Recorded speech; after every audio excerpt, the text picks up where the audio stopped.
मित्रांनो, सर्व पितरी अमावस्याला संध्याकाळी 21 वेळेस बोला हा मंत्र. पितृ शुभ आशीर्वाद देऊन जातील. नमस्कार मित्रांनो, तुमचे स्वागत आहे आमच्या मराठी ॲस्ट्रोलॉजर ह्या चॅनलवर. श्री स्वामी समर्थ. मित्रांनो, उद्या 2 ऑक्टोबर बुधवारचा दिवस. मित्रांनो, उद्या आहे सर्व पितरी अमावस्या. पितृपक्षाचा हा शेवटचा दिवस असतो आणि सर्व पितरी अमावस्या याला म्हणतात कारण हा दिवस सर्व पित्रांचा दिवस असतात. जे राहिलेले आहेत, ज्यांची तिथी माहीत नाही, ज्यांचे श्राद्ध करायचे राहिलेले आहे, त्यांना याच दिवशी आमंत्रण दिले जाते. त्यांना याच दिवशी घास टाकला जातो, याच दिवशी श्राद्ध केले जाते, याच दिवशी तर्पण केले जाते. म्हणून याला सर्व पित्रांची अमावस्या. एक नैवेद्य सर्व पित्रांना लागू होतो, एक तर्पण, एक श्राद्ध सर्व पित्रांना लागू होतं. सगळ्यांची नावं घेऊन आपल्याला घास टाकायचा असतो. असंच या सर्व पितरी अमावस्याचे महत्त्व आहे.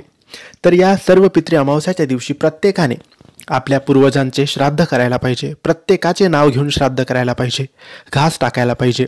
त्यासोबतच आपण देवघरासमोर बसून कमीत कमी 21 वेळेस या मंत्राचा जपसुद्धा केला पाहिजे.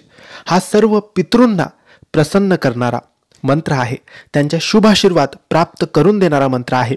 आणि एकदा की पितृ प्रसन्न झाले, एकदा की त्यांचे शुभ आशीर्वाद आपल्याला मिळाले, तर आयुष्यात, जीवनात कधीच पितृदोष आपल्याला लागणार नाही. कधीच पितृ आपलं वाईट होऊ देणार नाही. नेहमी त्यांच्या आशीर्वादाने आपलं शुभ होत राहील. म्हणून हा मंत्र पुरुषांनी, महिलांनी, कोणीही बोललात तरी चालेल, पण देवघरासमोर बसून संध्याकाळी अगरबत्ती दिवा लावून तुम्हाला हात जोडून या मंत्राचा जप 21 वेळेस करायचा आहे. हा मंत्र काही असा आहे: ओम श्री सर्व पितृदेवताभ्यो नमो नमः. ओम श्री सर्व पितृदेवताभ्यो नमो नमः. मित्रांनो, या मंत्राचा जप कमीत कमी 21 वेळेस करा. आणि जमलं, होऊ शकत असेल, शक्य असेल तर एक माळ केला तरी चालतो. तर मित्रांनो, तुम्हाला ही माहिती आवडली असेल तर लाईक आणि शेअर करा. काही प्रश्न असतील तर कमेंटद्वारे विचारा आणि आमच्या चॅनलला सबस्क्राईब करायला विसरू नका. धन्यवाद. श्री स्वामी समर्थ.